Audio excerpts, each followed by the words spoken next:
30 দিন চ্যালেঞ্জের আজকে 16তম দিনে আপনাদেরকে নিয়ে এলাম আমার স্বর্গে। আমি যেটাকে স্বর্গ বলে মনে করি বা আমার নিজের স্বঘোষিত যে স্বর্গটা সেটা হচ্ছে এটা। কারণ আমি আসলে পৃথিবীর বাইরে বা এই জীবনের বাইরে কোথাও স্বর্গ আছে বলে আমি সেটা বিশ্বাস করি না বলতে আমি সেটা জানি না।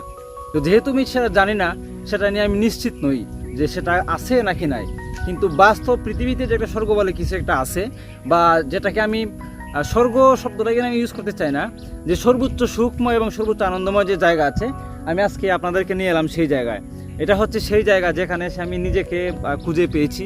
নিজের জীবনের সঙ্গে আমি একাত্মবোধ হয়ে আমি আমার মধ্যে বেঁচে থাকার একটা অনুপ্রেরণা পেয়েছি। আর হবিগঞ্জ শহরে আমার দুইটা পছন্দের জায়গা আছে, তার মধ্যে একটা হচ্ছে এই জায়গাটা, আর আরেকটা জায়গা হচ্ছে মাসুলিয়া আখড়ার দিকে, ওই যে কোয় নদীর পাড়ে। তো এই জায়গাগুলোতে আসি মূলত এখানে কোনো মানুষের শব্দ খুব একটা থাকে না। যে শব্দটা থাকে পুরোটাই বিভিন্ন পশু পাখির শব্দ, বাতাসের শব্দ, যেটা আমার সবথেকে ভালো লাগে। আমরা 16তম দিনে এই জায়গাটা প্রাকৃতিক পরিবেশ এবং বিভিন্ন ছোটোখাটো জিনিস একটু কুটিয়ে দেখার চেষ্টা করি। Let's enjoy our 16th day.